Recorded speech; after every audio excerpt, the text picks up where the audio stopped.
दोस्तों G20 भारत के लिए वह मौका है जिसका इंतजार हम पिछले 75 सालों से कर रहे थे, क्योंकि इस एक संगठन का इस्तेमाल करके हम अपने कई जियोपॉलिटिकल इंटरेस्ट एक ही बार में हासिल कर सकते हैं, जिसने खास करके चीन और पाकिस्तान जैसे देशों की रातों की नींदें उड़ा दी है। क्योंकि इसी महीने भारत G20 की मीटिंग कश्मीर में आयोजित करेगा, जिसे अटेंड करने के लिए दर्जनों देशों के प्रतिनिधि भारत आएंगे। और ये बात हर देश जानता है कि यह घटना इतनी ज्यादा बड़ी है कि इससे पाकिस्तान का पूरा प्रोपेगेंडा सिर्फ कुछ ही घंटों के अंदर बर्बाद हो सकता है। लेकिन इससे पहले कि भारत G20 में अपने इंटरेस्ट को देखे, हमें इस बात का भी ध्यान रखना होगा कि यूक्रेन युद्ध की वजह से G20 का प्लेटफॉर्म पश्चिमी देश सिर्फ रूस पर दबाव बनाने के लिए इस्तेमाल ना करें, क्योंकि यह हमारी कई योजनाओं के लिए सीधे तौर पर खतरनाक हो सकता है। और यही चिंता रूस को भी सता रही थी कि अगर रशियन मिनिस्टर और डेलीगेट भारत आते हैं तो कहीं उन्हें पश्चिमी देशों की तरफ से ज्यादा प्रेशर और भारत के एक्शन का सामना न करना पड़े। जिस पर चीजों को साफ करते हुए अब हमारे राष्ट्रीय सुरक्षा सलाहकार अजीत डोवल ने रूस को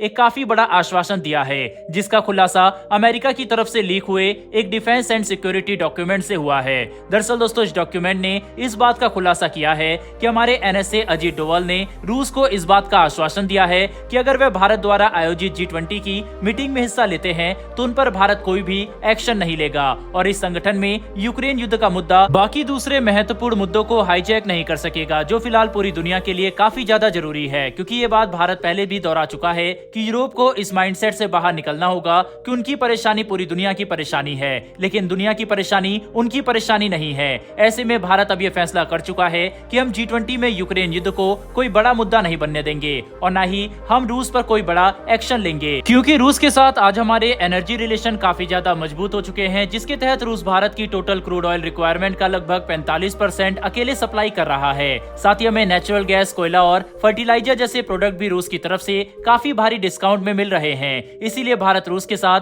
अपने संबंध खराब नहीं करना चाहता और हम ये बात पहले ही साफ कर चुके हैं कि G20 में रूस पर भारत की तरफ से कोई भी प्रेशर नहीं आएगा। वहीं पर इस महीने 22 से 24 मई के बीच होने वाले G20 टूरिज्म ग्रुप की मीटिंग, जिसे जम्मू कश्मीर में आयोजित किया जाएगा, इसके लिए भारत पूरी तैयारी कर रहा है और हमने श्रीनगर को G20 देशों के प्रतिनिधियों को अटेंड करने के लिए तैयार करना शुरू कर दिया है। अब इस बात में कोई भी शक नहीं है कि श्रीनगर भारत की कुछ सबसे खूबसूरत और प्राकृतिक शांति से भरी जगहों में से एक है, जहां का लैंडस्केप ही किसी को भी हैरान कर सकता है। ऐसे में भारत ने श्रीनगर को G20 मीटिंग के लिए चुना ताकि भारत पूरी दुनिया को ये दिखा सके कि टूरिज्म के लिए श्रीनगर और जम्मू कश्मीर एक कितना परफेक्ट डेस्टिनेशन हो सकता है। हालांकि जहां एक तरफ भारत अपने सबसे बड़े कूटनीतिक दाव को चलने की तैयारी कर रहा है, वहीं पर दूसरी तरफ कश्मीर पहुंचने वाले सभी G20 रिप्रेजेंटेटिव और डेलीगेट की सुरक्षा के लिए हम दो काफी बड़े फैसले ले चुके हैं, जिस पर काम तेजी से चल रहा है ताकि G20 की मीटिंग को सुरक्षा पूर्वक तरीके से सफल बनाया जा सके। और इसके लिए सबसे पहले तो भारत ने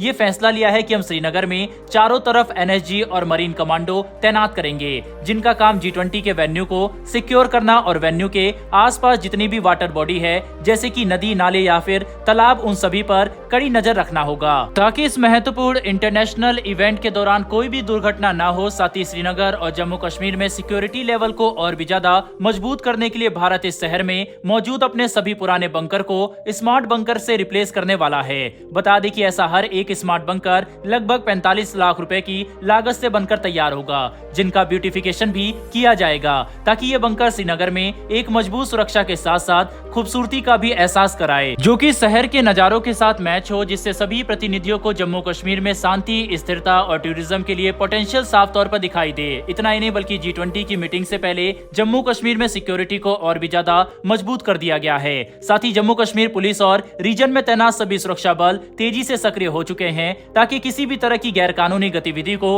रोका जा सके और इस इलाके में एक ऐसा जोन तैयार हो जो पूरी तरह से सुरक्षित हो। क्योंकि अगर G20 की मीटिंग के दौरान श्रीनगर में कोई भी हादसा या दुर्घटना होती है, जैसे कि आतंकवादी हमला या फिर विरोध प्रदर्शन, तो ये भारत की छवि के लिए तो खतरनाक होगा ही, साथ ही इससे हमारा काफी कूटनीतिक नुकसान भी हो सकता है, जिसे रोकने के लिए भारत 360 डिग्री सुरक्षा पर काम कर रहा है और इसके लिए हमारी सुरक्षा एजेंसियां अपनी पूरी ताकत के साथ लगी हुई है। ऐसे में अब ये देखना काफी इंटरेस्टिंग होगा कि जब G20 के प्रतिनिधि कश्मीर दौरा करते हैं तो इस पर पाकिस्तान और चीन का क्या रिएक्शन आता है, क्योंकि अल्टीमेटली जम्मू कश्मीर को इंटरनेशनल रिकॉग्निशन मिलना चीन के लिए भी काफी बड़ी परेशानी है। वैसे दोस्तों, आपके हिसाब से G20 की मीटिंग में भारत द्वारा रशिया यूक्रेन के मुद्दे को साइडलाइन करने का फैसला सही है या नहीं, अपनी राय कमेंट बॉक्स में लिखकर जरूर बताइएगा। साथ ही हमारी आने वाली डेली वर्ल्ड अफेयर्स और डिफेंस से जुड़ी ऐसी वीडियो के लिए चैनल को सब्सक्राइब कर बेल नोटिफिकेशन अवश्य दबा लें। फिर मिलेंगे ऐसी एक नई वीडियो के साथ। धन्यवाद। जय हिंद।